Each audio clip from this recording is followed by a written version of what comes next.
Hello, everyone. Welcome to IJNM Storyboarding Journalism Webinar Series 2021. I'm Sangeeta. I teach English at IIJNM. Today's webinar is on how the news desk adapted to the pandemic with Priyanjali Ghose. Hi, Priyanjali. An alumna of the 2009 batch of IIJNM, she has worked on the news desk for more than a decade with names such as Midday and the New Indian Express in Bangalore and the Economic Times Delhi. She's been working with ET for 7 years now and has extensive experience in being a part of the desks in general elections, assembly polls, and budget sessions. In today's session, Priyanjali discusses the challenges, the evolution of news production, and how this arrangement could become the new normal. Before we get into discussion with Priyanjali, I would like to tell you that the whole webinar will be for 60 minutes. The speaker will take questions in the last 20 minutes. If any of you have questions, please feel free to unmute and ask the speaker your question directly. In case your mic is not working, you can input your questions in the chat box as well. Hi, Priyanjali. Hi. Hello. So, shall we start with you telling us how the transition from newspaper production to work from home happened and how you dealt with it and how quickly it was dealt with? It just happened after the Janta curfew. So once COVID-19 cases started coming, so there was this buzz that we might have to work from home. But this is such an alien concept for newspapers that nobody took it seriously. Then the Janta curfew happened, and we went to work, and we were told that we will be given systems and we will be working from home. Now, the first 2 weeks actually, it was very difficult because we are not used to this kind of a module, and there were issues about coordination. Then the press, because there was curfew, the press timing was advanced. So we had early deadlines. Reporters had to start early. We started actually from the time we have been working from home, our day starts much earlier. So it was not a very smooth transition. Initially, it was difficult for everybody to adapt. But now I think things are getting a little better. We are kind of getting used to the thing. Can you hear me? Yes, I can hear you. I just have a follow-up question. What were the major issues in the shifting process? See, as a deskie, we are so used to printouts.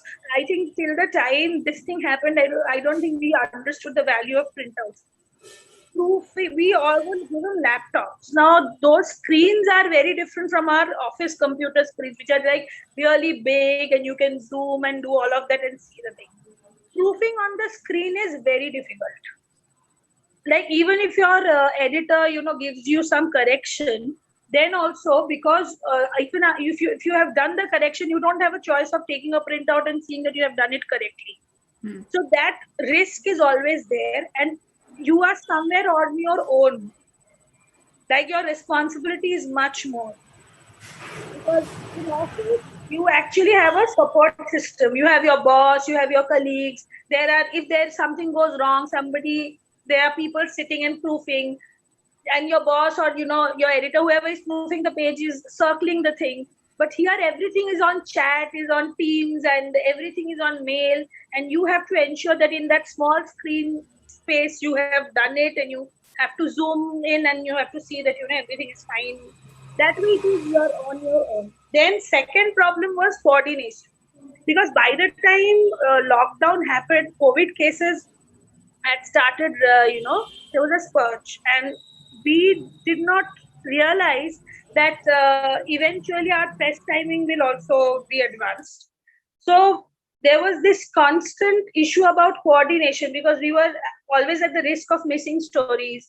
The reporters, the coordination, generally we have a news coordinator who coordinates with the reporter on our behalf. I work for the quality in ET, but for now individually we had to speak to them, and then we had to, as deskies, we had to track agency, say from 11 o'clock in the morning, to ensure that the reporter does not miss the thing, because the reporter is also, he or she is also functioning under a lot of other issues, because they had to get everything to the desk by 5, which is a very early deadline for a daily, to get your final drafts. Initially, for the first 1.5 months, it went like that. So those were like major hiccups. I see. And am I right in guessing that the recent elections were also covered from home? Yes. And how was that? So because Bengal became such a huge thing, so we had separate pages for each election. So what we did was, so in some states we could predict who would come. So some feature stories were written. They were in banks. Those, parts of those pages were done beforehand. Then we generally have somebody who collects the data and tracks the numbers, because till the press time, we are never sure of the result. Like sometimes the counting is still on while we are going to the press. So, but what happened with lockdown was, as deskies, we had to do this tracking, and like I am not great with numbers. So for someone like me, it was a challenge, like because there are percentages, and you have to see how many seats, and then Bengal, we couldn't till the last time. Bengal was 1 second. Sorry.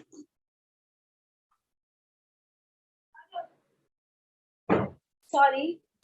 So till the last time, Bengal was our Bengal seats. Then there were some cases where we didn't know whether the right numbers were coming. The reporters had lost connectivity. So what we did was, they divided us into smaller groups. So for each page, we had 3 proofreaders. And for each page, we had 2 people. So while the one person was making the page, the other person was coordinating with the reporter and the designer. When you're working from home, it is and making a page in these kind of on these days when these are design heavy pages, it's very difficult because you don't have the designer next to you. In office, it is much easier to turn your chair, call out to that guy or person, and that person will come and fix it. Then the server was getting stuck. So all these things happened, but they basically divided us into smaller groups.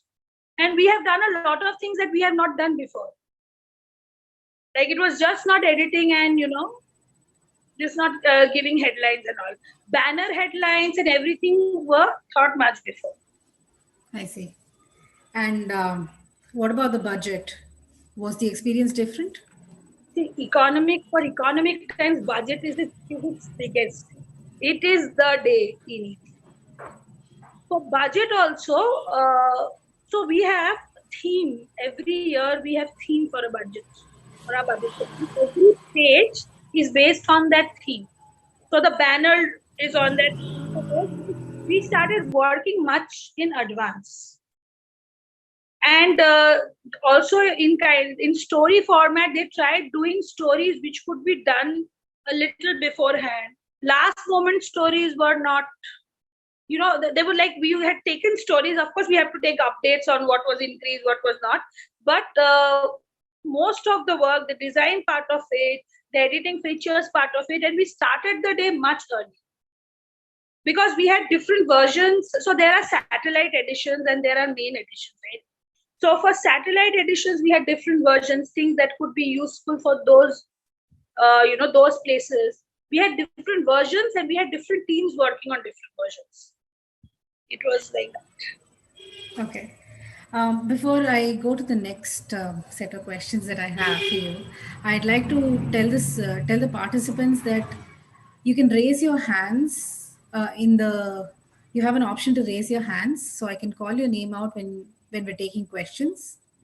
If you're unable to do that, please let me know that you're interested and I can call your name out in the chat box. I hope that's clear. Okay, Priyanjali. So they say it takes an entire village to produce a newspaper and rig out an edition, right? And now we're all confined to the 4 walls of our home. You no longer have your colleagues to look over your shoulder and proofread your copy. And how has the experience been as a news desk person Um, so far? this is, I mean, working from home has its advantages, but because you're working from home, you're basically, the responsibility is much more on you.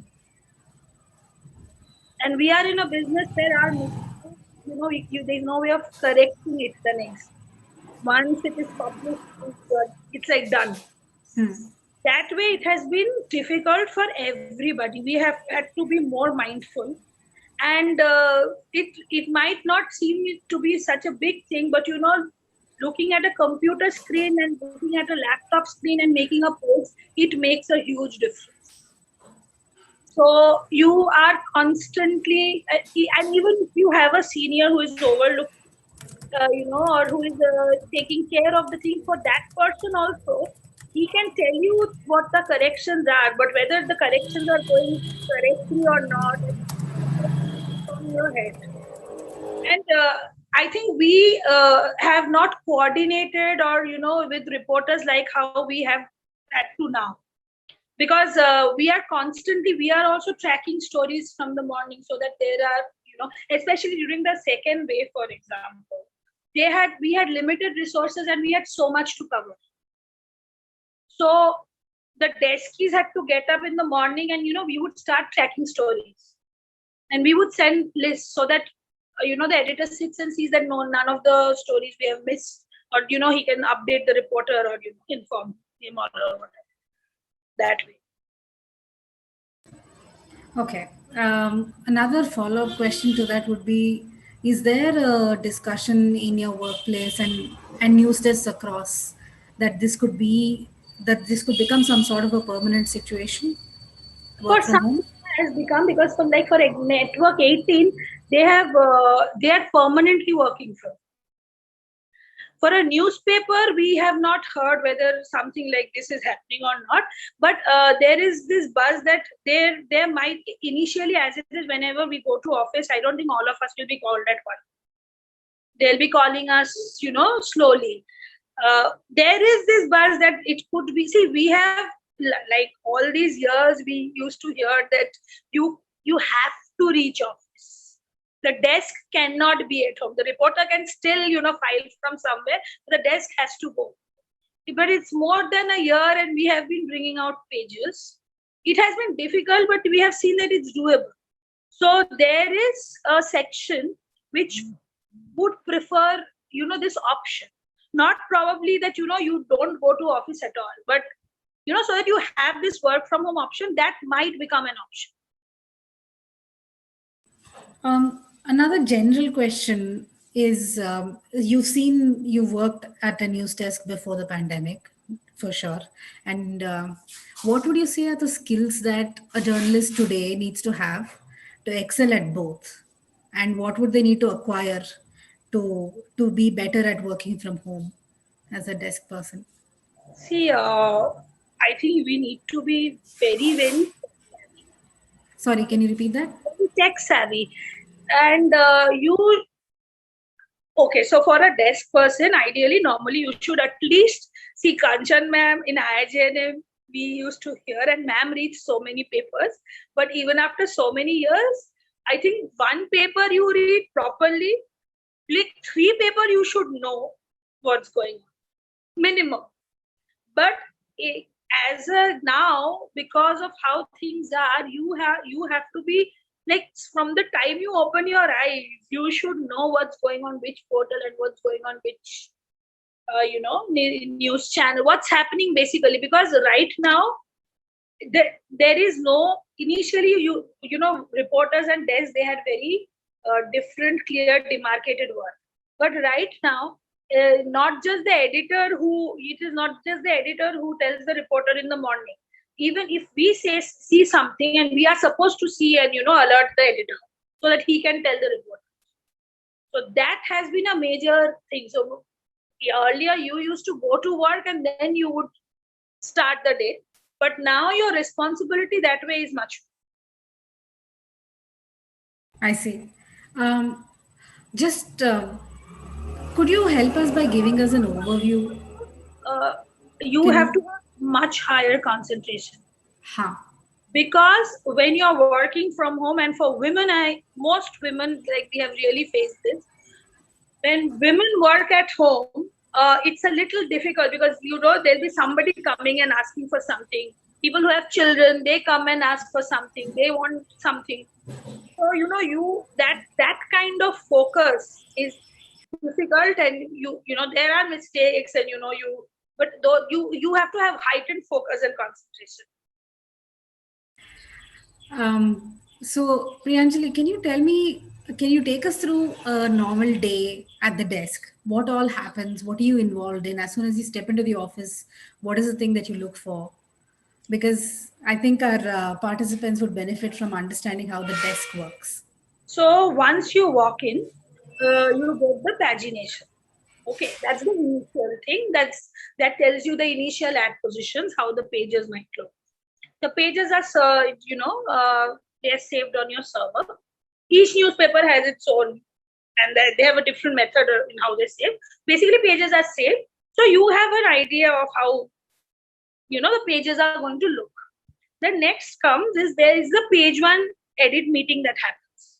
So people, all your top bosses, all your the biggies in the newsroom, they sit and they decide on the page one.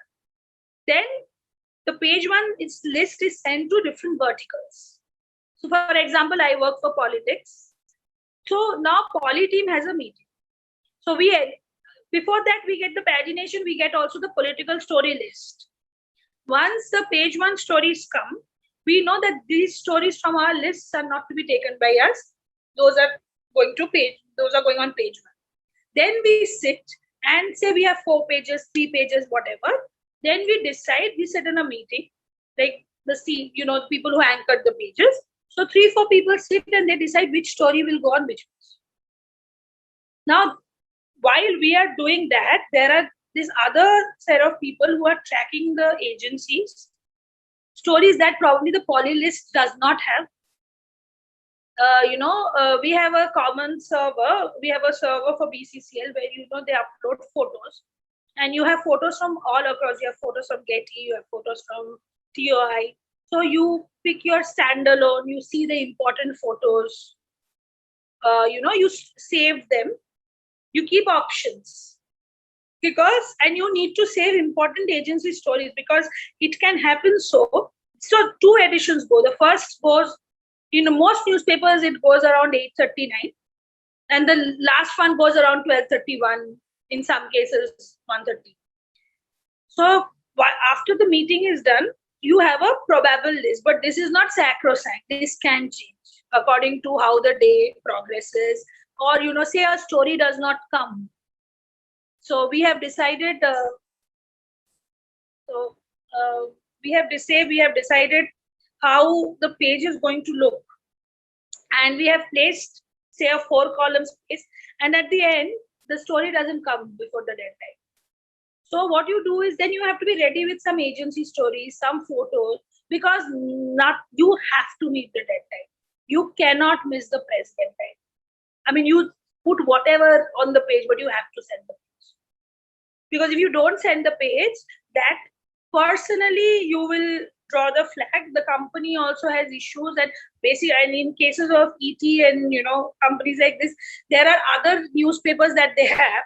So we go first, then TOI goes. So if you are late, every other thing gets delayed. So this is at 8:30 you send the first version.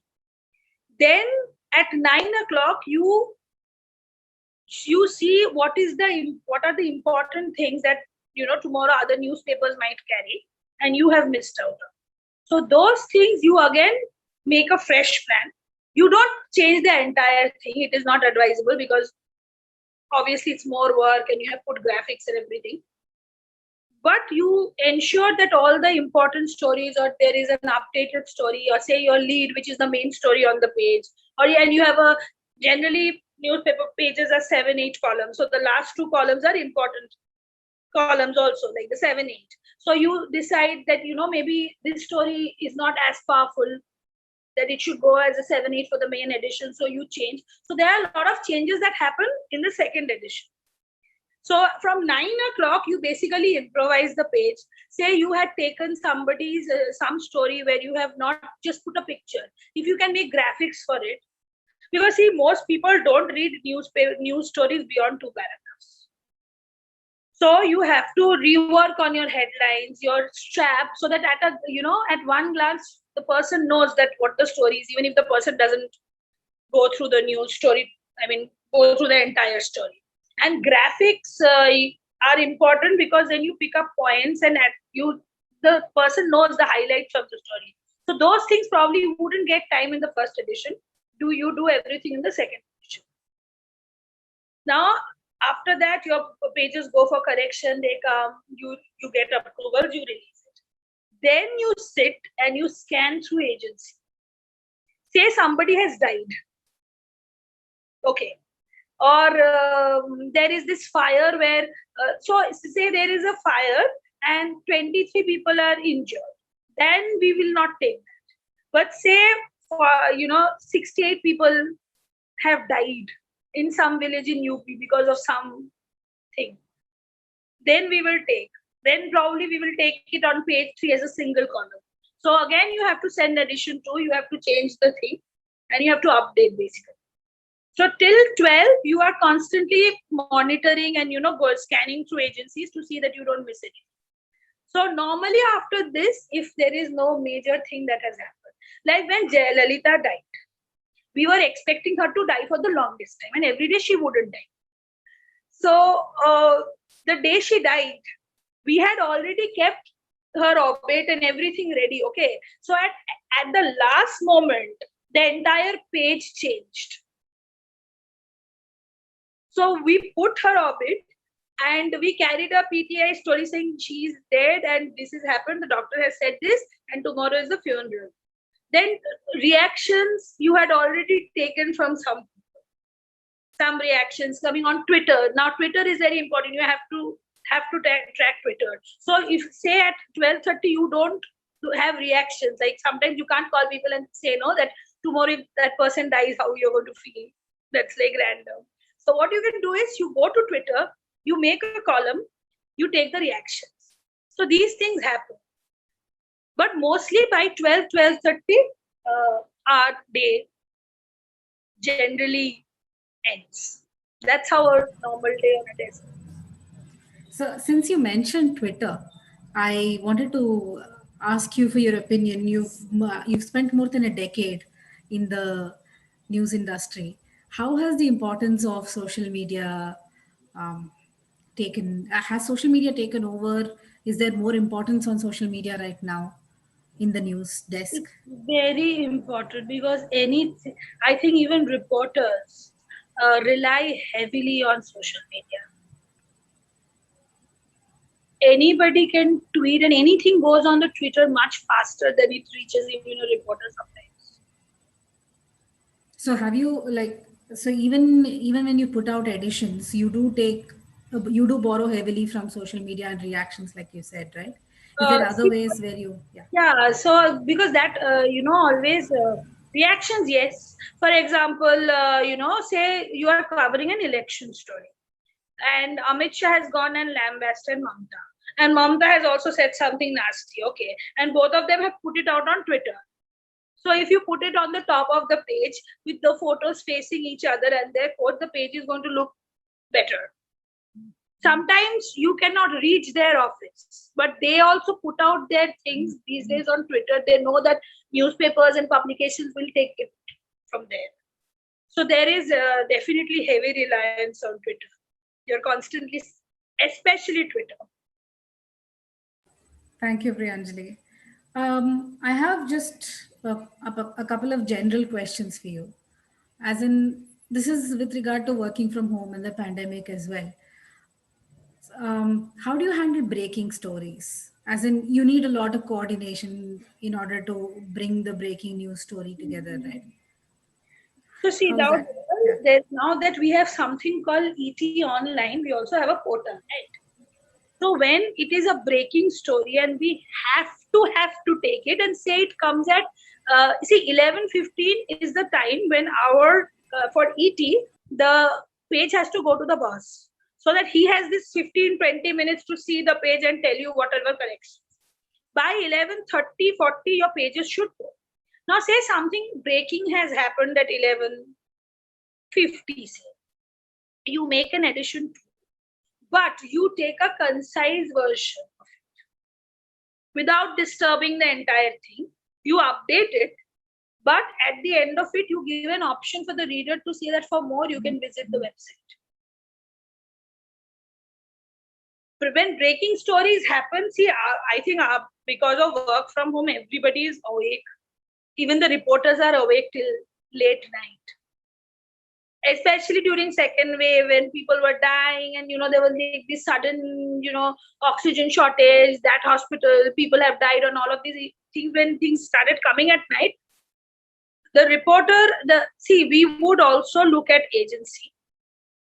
The reporter would say sometimes WhatsApp you the lines, their first paragraph. So what you do is you open a Word file, take it from WhatsApp, see the agency, and maybe you file a story saying our political bureau. So it's not there always that the reporter is filing. I mean, all the time with work from home situation, that is not happening all the time. So breaking stories, that's how mostly we have covered till now.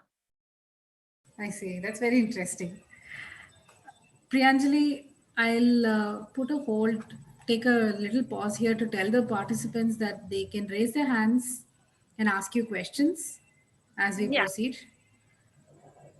So you can also type it in the chat box. If anybody has any questions, please go ahead and ask.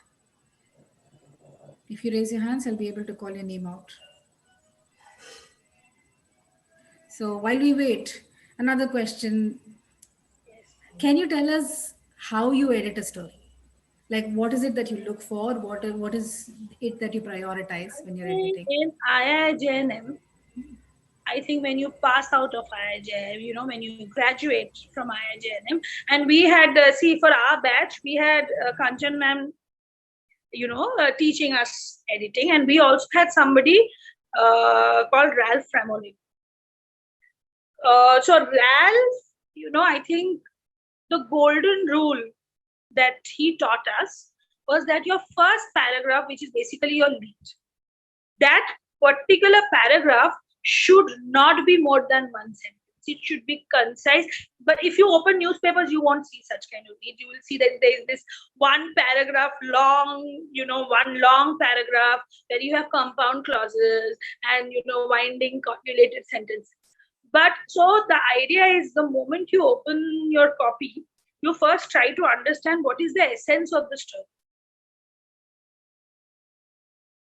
Sometimes reporters are people in different parts of the country. They do not think in English.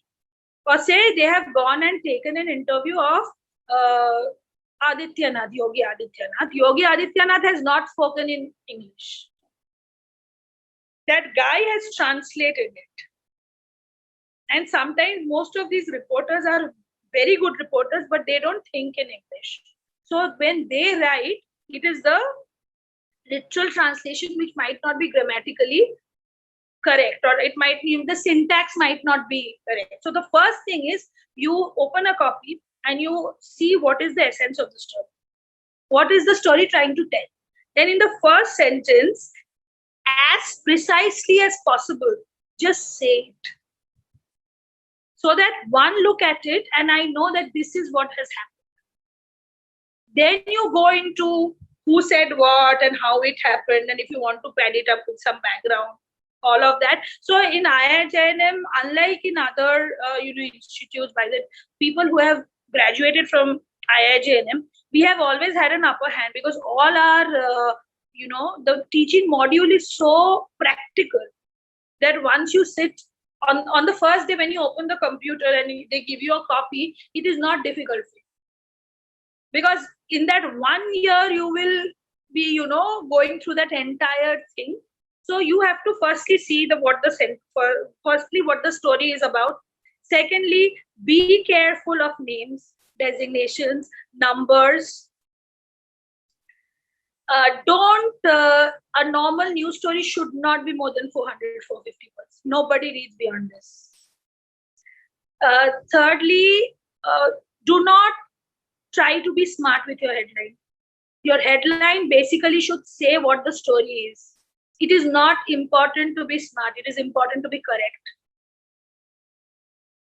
Your headline and your strap should be precise, correct. If you are not someone who, avoid puns unless you are very confident of it and unless you have run it through people, because it can backfire. And facts, just go back, check numbers, designations, names. Just go back. If you feel that, if it is an important story, just read the agency version. See if something they have missed and then alert the reporter, incorporate it. These are mostly the things that you roughly do when you are editing. I hope I've not missed out on anything. I'm sure you haven't. Thank you, Priyanjali. So we have a question from Aindrala Banerjee. Would you like me to read it out? Yes, please. She's asking your advice for to newly placed students who might start working from home at the very beginning of their careers without having any experience of working from an office. What would your advice be? If you are going through IIJNM and then you are going to work from home, it won't be a difficult thing. If you are not going to be from IIJNM, then see, you have to firstly please read the newspaper, especially the one which you're working from. For read stories that you took yesterday. The last 2-3 days stories, you should remember what you took. Read the newspapers. Every newspaper has its style. If possible, get the style guide, just go through it, and then be really open to asking questions. You do something, just do not hesitate and sit and assume and do things. You have edited it and you have a doubt, just reach out. But the facts and figures, just keep on checking. You have your internet and you will definitely get an access to a wire. They must be giving you some. So please ensure that just doubly check your facts. If you have a thing, always play back your stories to the reporter. It is very important that you play back your stories to the reporter, and because ultimately it is their byline. And say sometimes we change a sentence thinking it is something, but they wanted to say something else. So just play back, talk to your boss, talk to the reporters, and ensure that your facts are correct. Just doubly check and keep it simple and precise. Don't go for long winding. Nobody wants to know how much we know, what is our knowledge of English and how beautifully and how flowery it is. It has to be lucid and short sentences, lucid, so that that you give out information. That we should just remember, we give out information. That's our job. Thank you, Priyanjali. Maitri has put in a question. Maitri, would you like to unmute and ask the question yourself?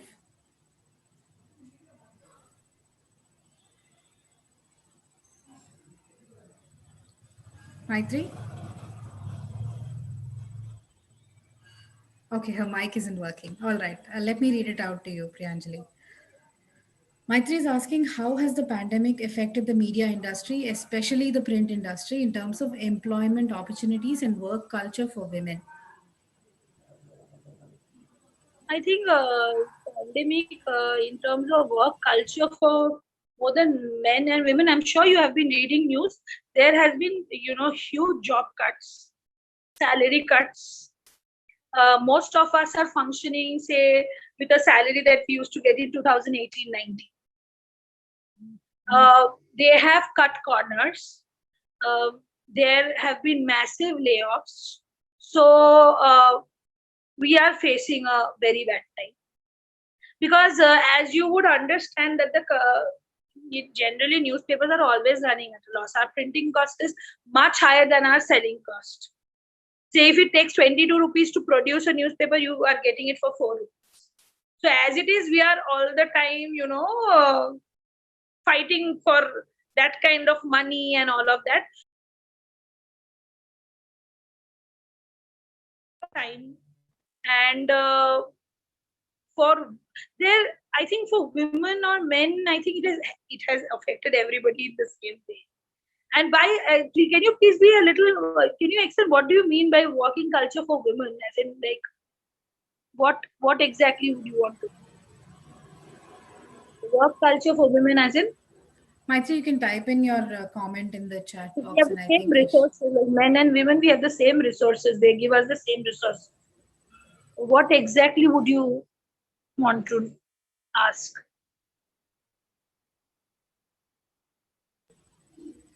while we wait for Maitri to put in her comments, would you like to take a question from Subhashri? Yes, Subhashri, if you can put your mic on, and would you like to ask your question yourself?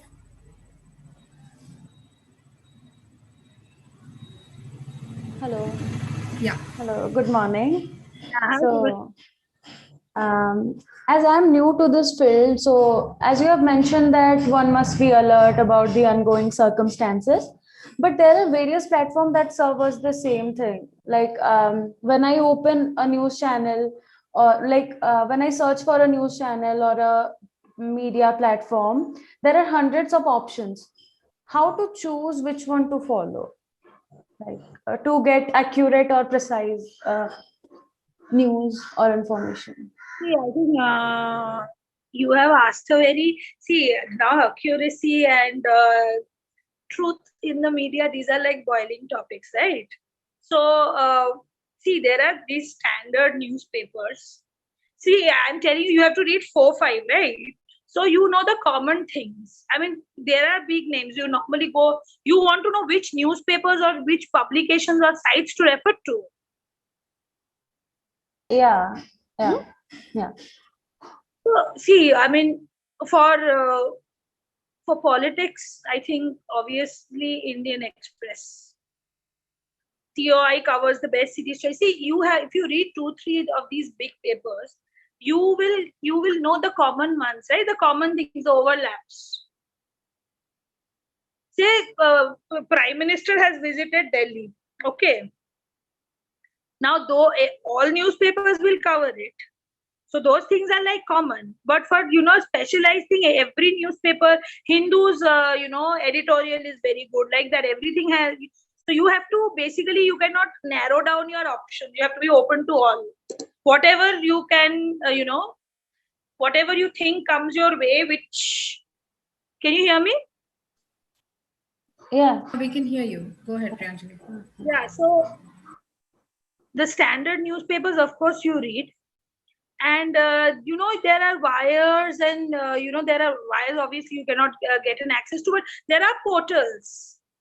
You like there is no good newspaper or there is no correct newspaper as such that you can read like that. You have to read multiple. Could I answer your question or you are not clear? No, I'm clear. Yeah. Basically you cannot narrow it down. Yeah. So we have to be open for the options.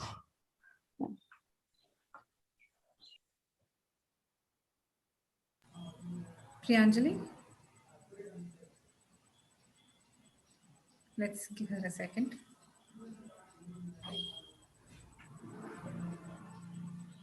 Yeah, sorry, Maitri, what was your question?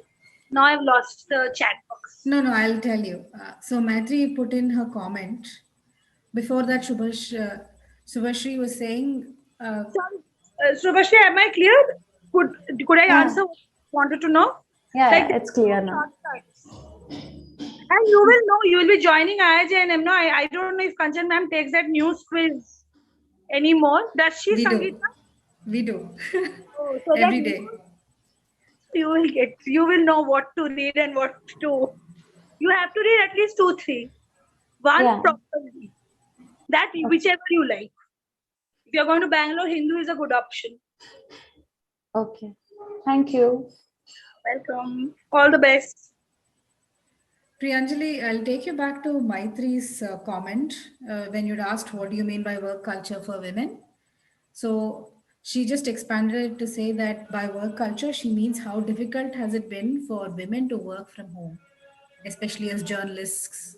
As journalists, how difficult has it been to work from home as a woman? I think as a woman in India, it is generally difficult to work from home. So whether you're a journalist or a doctor or an engineer, very few households basically understand that you are working at that time, and you are not to be disturbed at that time.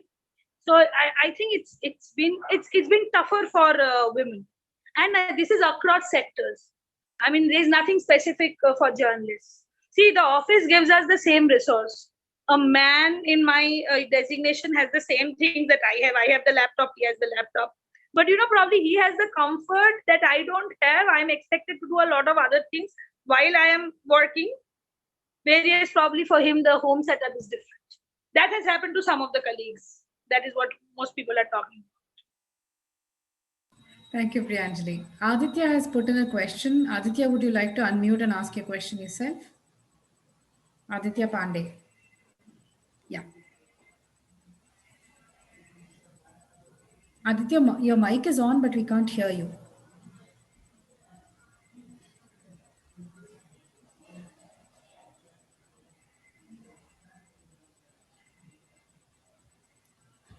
Welcome, Maitreyi. All the best. Aditya, I think I might have to read your question out because we still can't hear you.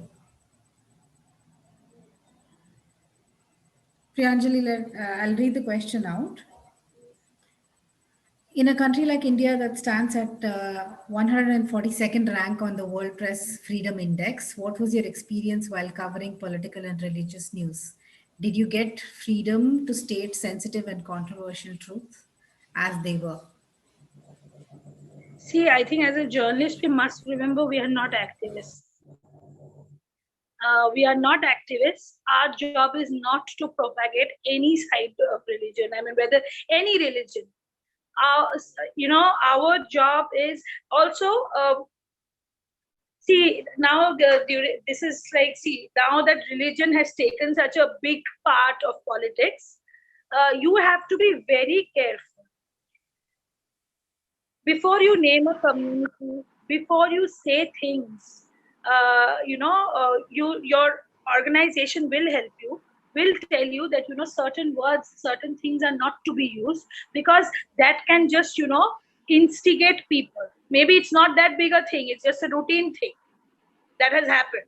But right now it is so politically sensitive, and people are suddenly, see, now in the last 10 years, more people have political opinions than they ever had before. So we must always remember that our job is not to show our bias in it. You just take it as it is, as how the facts are. Do not try to, put your colors to it. Also, do not basically see right now, everything that you have to remember that you have to be balanced. But as you will be going through news organizations, you will also face this situation where probably some news organizations are, right now, freedom of press is something that is being questioned again and again. And in some way, there are constrictions. But from our end, what we can do is ensure that we try to, what we put on paper is as much balanced and as much information, like correct information. Just ensure that what you put out is as much balanced and as much possible as correct as possible. Hello. Aditya, we can hear you now. Go ahead. Yes, ma'am. But if as you said that we can state the fact, if there is a fact which you think it is true, but you also think it is sensitive, and it can kind of create controversy. So, will you go ahead and put it in your news editorial, or you will? Editorial is different. Editorial is a place. Your edit page is a place where you are expected to, you have your op-ed, right? Opinion columns where people. But say you are, by facts, I mean, say See, nowadays, before we mention Muslim the community, or before we say that these people, say a simple sentence like wherein we say a minority community first. We don't name the Muslims first. You definitely give out the story, you tell it, but you write it in a way and you present it in a way wherein you have keywords, so that there is no instigation, because right now the atmosphere is already such that any small thing and it can become something else. So you use words, you use the way you write it has to be sometimes toned down. That doesn't mean that you don't tell what has happened, but you don't use words, or you don't use expressions that can really instigate the thing and make it worse. Okay, ma'am. Ma'am, have there ever been time where you have thought that I have to state this, but then you have stopped yourself? I lost Then you. you have stopped yourself. You wanted When- to tell something. You think that it is true, See, and then you have stopped yourself because okay, I can't do this or something like that. that will Have there happen. ever been time in your That, past? that will happen, especially for us who are working right now. It does happen because most of our newspapers, most of our publications are, they think like twice before saying things the way, not about what they should be saying, but how they should be saying. So maybe you have found something, you want to put it out and you think that it is relevant. You go and you discuss it with your editor, and then maybe you write. It has happened. I have had situations where I have wanted to say something, but ultimately how I ended up saying it was probably a little different, but not that I was not allowed to say it. Sometimes when we say things, we miss out on the bigger picture. So that is why you have seniors and people at work who will guide you about the way you have to say it. What you say is, of course, what you decide to say, but how you say it, right now the focus is much more on how you say it, not more than what you say. Okay, thank you, ma'am. Yeah, welcome. Anirban has put in a question. Anirban, would you like to unmute and ask your question?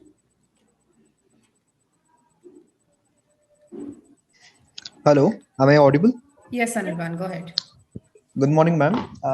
First of all, my question is quite similar in nature to Aditya, but I would like to ask, currently what we get to know that the news reporting and specifically as a public, we have different opinions about the news channels, papers as coming with an ideology. So as a political journalist, whenever you cover some news, as you were saying that in Muslims we use the term minority without directly addressing. So in various states, especially when I look into the news at UP or other kind of state, other similar nature where Hindu dominance is there.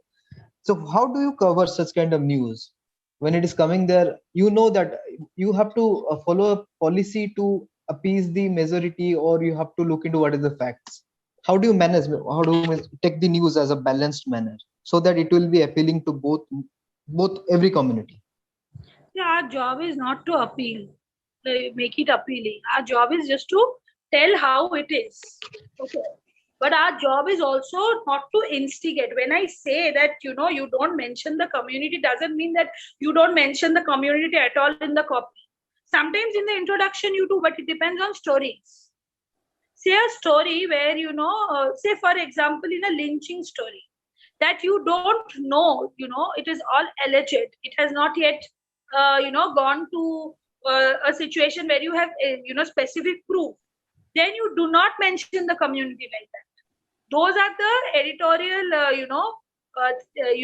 those are the choices that we exercise.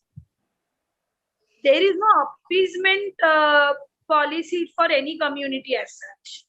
You say it as it is. It is more important about how you say it, and not to fire it up more. Especially in most these religious centric stories, the first report that comes to us is not always, most of it is alleged. Right, a big thing has happened, but the entire thing has not come to the fore. We don't really know the entirety of it. Till you don't know, you give out information responsibly.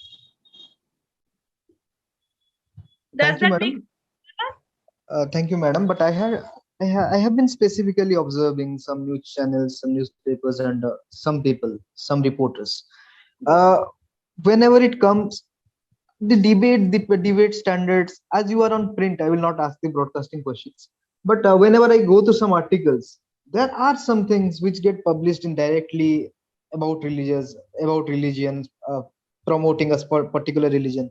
Do you think the majoritarian policy works? Going with the flow, going with the majority works?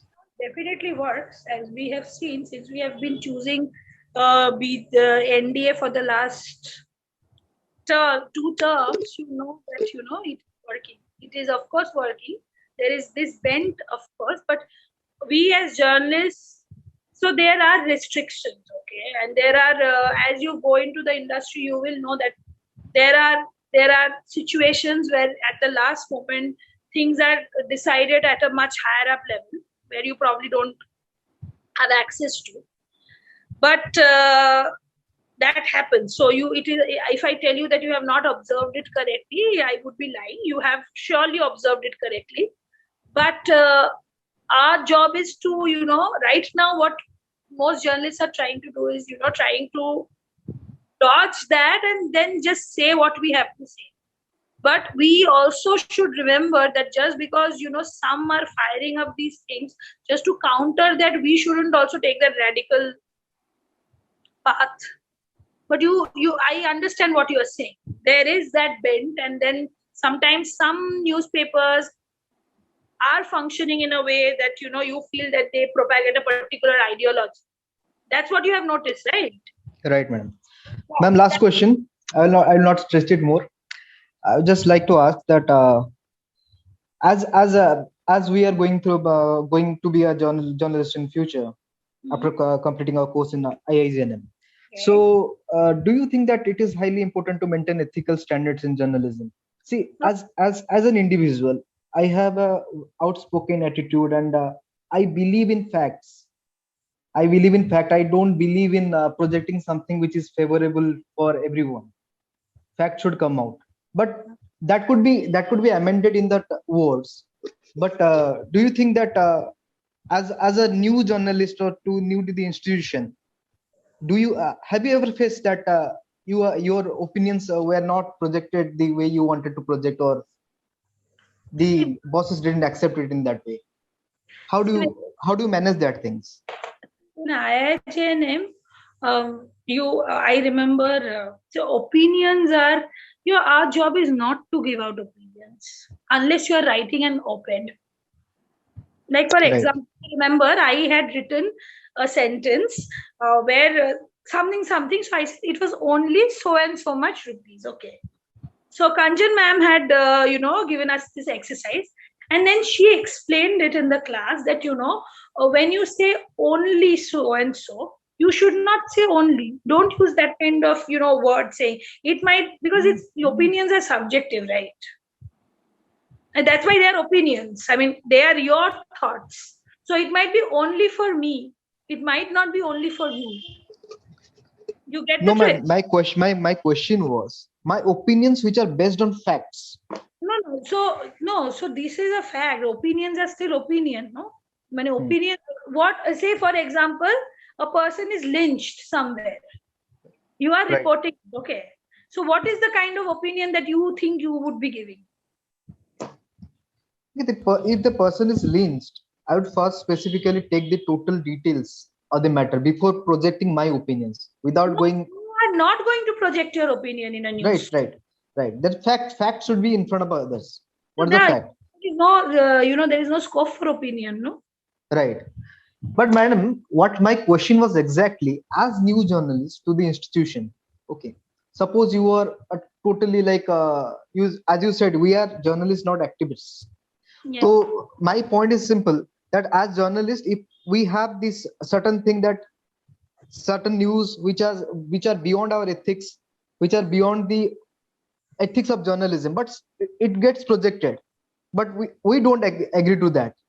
At that time, have you ever faced the situation like your boss are not accepting you or they have Yeah. changed your news? I have faced situation wherein I don't agree with the way a copy is going, and I have not taken a byline for it.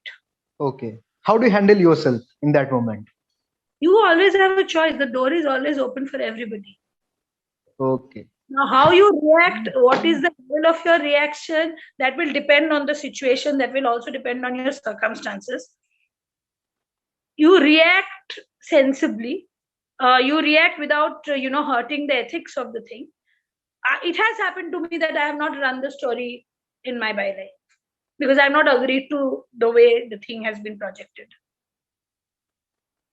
I didn't think that this was a kind of opinion, sorry, this is a kind of facts. This is not the way I would have liked it to be presented. That has happened. So then I have not taken the byline. Does that answer your question at least partly? Yes, he said thank you in the chat. I think it does. Thank you, Priyanjali. This brings us to an end for this session. Thank you for highlighting the need for a journalist to maintain neutrality at all costs and to develop new skills in order to adapt to an ever-changing workspace. Thank you for giving us a look into your situation and how working from home is challenging and yet also quite exciting by learning new skills and adapting to the environment. I've left a feedback link in the chat box for the participants to fill in. Please do so. Our next webinar will be held on 7th July and we'll meet Punita Maheshwari, who's a senior campaigner on gender and sexuality at jhatka.org. She'll be conducting a workshop on gender in media. Priyanjali, I'd like to thank you again for telling us how a news desk works. And I would like to, congratulate all of the participants who have come, and I wish you a very good year at IIJNM. You might hate it initially, but trust me, once you leave the place, you'll always carry it. Thank and you, they Priyanjali. really take good care of you. Like even now they do. So just trust what they tell you, even if you hate them. Then just follow them. Thank you, Priyanjali. I'll bring an end to the session now. Thank you so Thank much. you. Take care. Bye. Bye.